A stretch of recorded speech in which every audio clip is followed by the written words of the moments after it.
Bonjour à tous et bienvenue dans cette nouvelle lecture du Horla.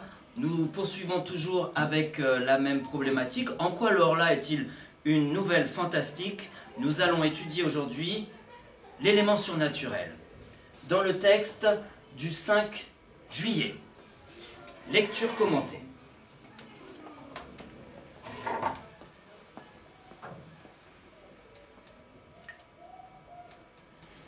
« 5 juillet. Ai-je perdu la raison? Ce qui s'est passé, ce que j'ai vu la nuit dernière, est tellement étrange que ma tête s'égare quand j'y songe. Comme je le fais maintenant chaque soir, j'avais fermé ma porte à clé, puis, ayant soif, je bus un demi-verre d'eau, et je remarquai, par hasard, que ma carafe était pleine jusqu'au bouchon de cristal. Je me couchai ensuite, et je tombai dans un de mes sommeils épouvantables, dont je fus tiré au bout de 2 heures environ, par une secousse plus affreuse encore. Figurez-vous un homme qui dort, qu'on assassine et qui se réveille avec un couteau dans le poumon, et qui râle couvert de sang, et qui ne peut plus respirer, et qui va mourir, et qui ne comprend pas. Voilà.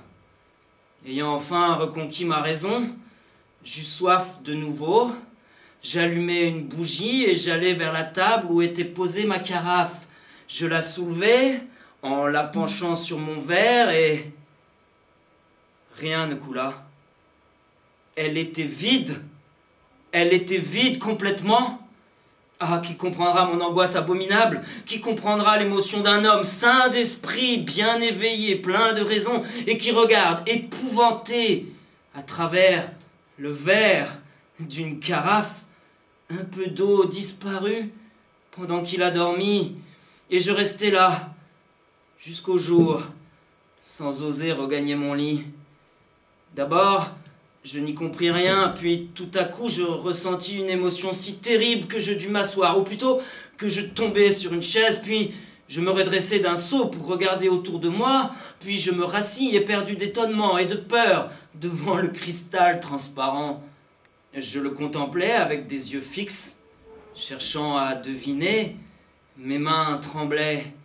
On avait donc bu cette eau qui, moi sans doute, ce ne pouvait être que moi. Alors j'étais somnambule, je vivais sans le savoir de cette double vie mystérieuse qui fait douter s'il y a 2 êtres en nous, ou si un être étranger, inconnaissable et invisible anime, par moments, quand notre âme est engourdie, notre corps captif qui obéit à cet autre, comme à nous-mêmes, plus qu'à nous-mêmes. Bien, nous allons pouvoir étudier maintenant les caractéristiques de ce texte où l'on sent le trouble du narrateur monter encore en crescendo. Voilà ce qui se passe, voilà comment le surnaturel s'introduit dans cette journée du 5 juillet. Le narrateur se trouve face à un élément inexplicable par la raison. Un événement sans explication rationnelle. On a bu l'eau de sa carafe pendant la nuit alors qu'il avait bien fermé sa chambre à clé. Donc il n'y a pas d'explication logique à cet événement. L'état d'angoisse et de trouble va encore augmenter, donc le sentiment de peur est toujours de plus en plus présent.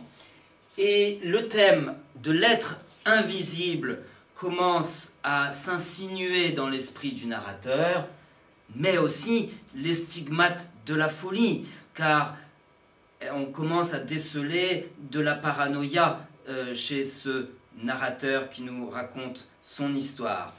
Je vous donne rendez-vous pour la prochaine capsule vidéo qui sera consacrée à l'hésitation fantastique. Merci. J'ai cliqué là du coup. C'est long. Faut que j'étais.